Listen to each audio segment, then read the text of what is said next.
They were completely different than anything that had come before. They provoked change like nobody else ever did.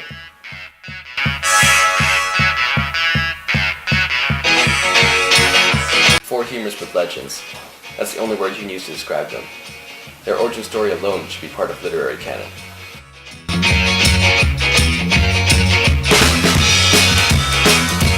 This band, they are, how you say, killer. Throughout my entire career in music, I have never seen a group like them. It's a wonder they are recognized at the level of their contemporaries.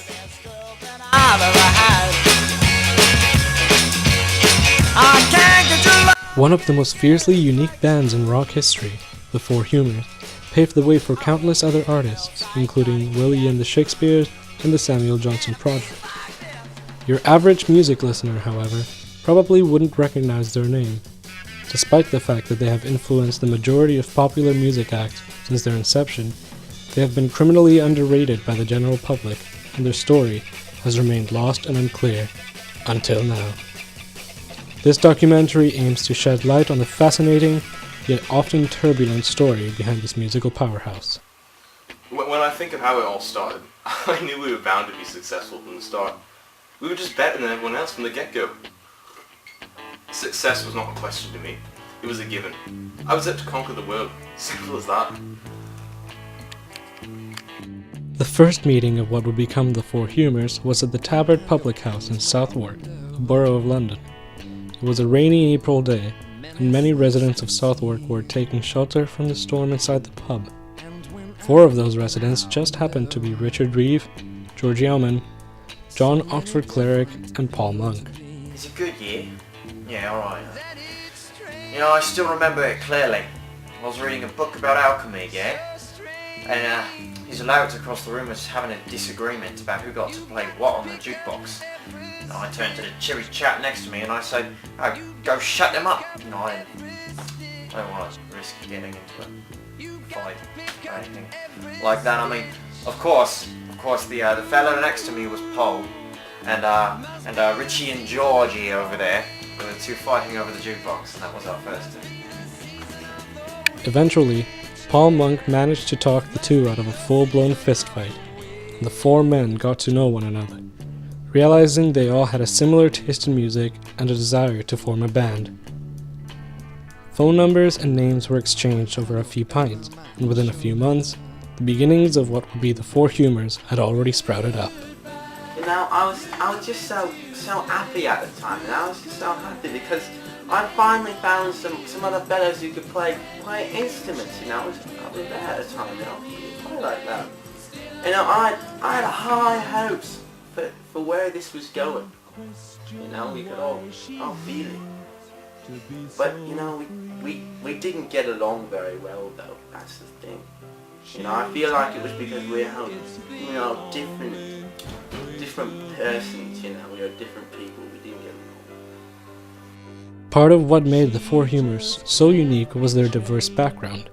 Before they were successful musicians, all four of the members came from wildly different careers. George Yeoman was a park ranger. Richard Reeve was a successful property manager. John Oxford Cleric was an unemployed philosophy major, and Paul Monk had been the village parson.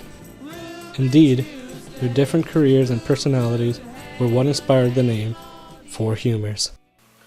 As the only one of the original Four Humours with an actual job, I often got frustrated at the others for not understanding the business side of things. I think my affinity for money and whatnot was why I originally thought Brian would make a good manager before it all went down the tubes and everything went sour between us.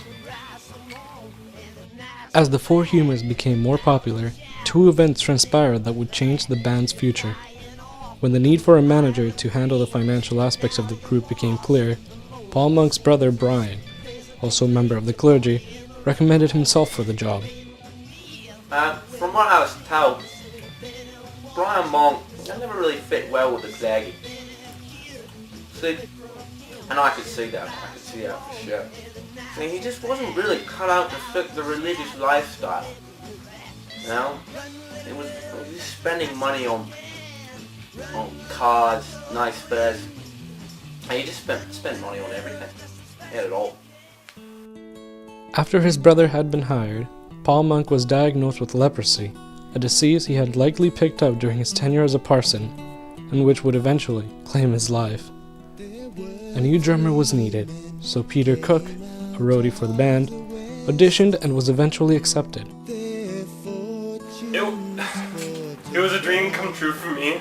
I had been a roadie my whole life, working at fast food joints, and then my favorite group of all time needed a drummer, and I didn't know what to say. I took it. I love those men. They're the best. Although Paul was mourned, this new incarnation of the Four Humours, with Cook on drums and Brian as manager, was more successful than ever before.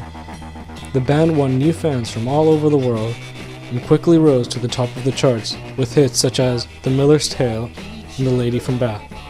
However, infighting was already beginning to take its toll, and eventually tensions between the band members started to flare. You know, I never wanted to really intervene. I was scared I might make it worse or something, and I don't really feel like it was worth my time. But the arguments, they got pretty bad.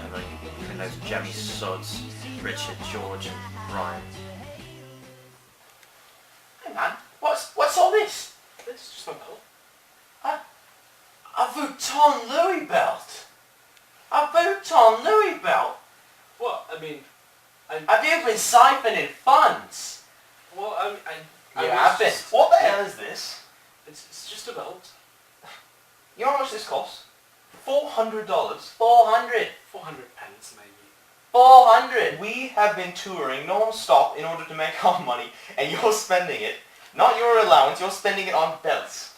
Well, Absolutely despicable. I mean, to be fair, I have been instrumental to the band's success. I mean, I you can't believe climbed this. to the top of the charts. Listen, This you gotta is be not honest. working out. You gotta be honest. You've got to with be us. honest with us. Yeah. Daft bugger. I'm out of here. I'm absolutely tired of you. But it's only fair.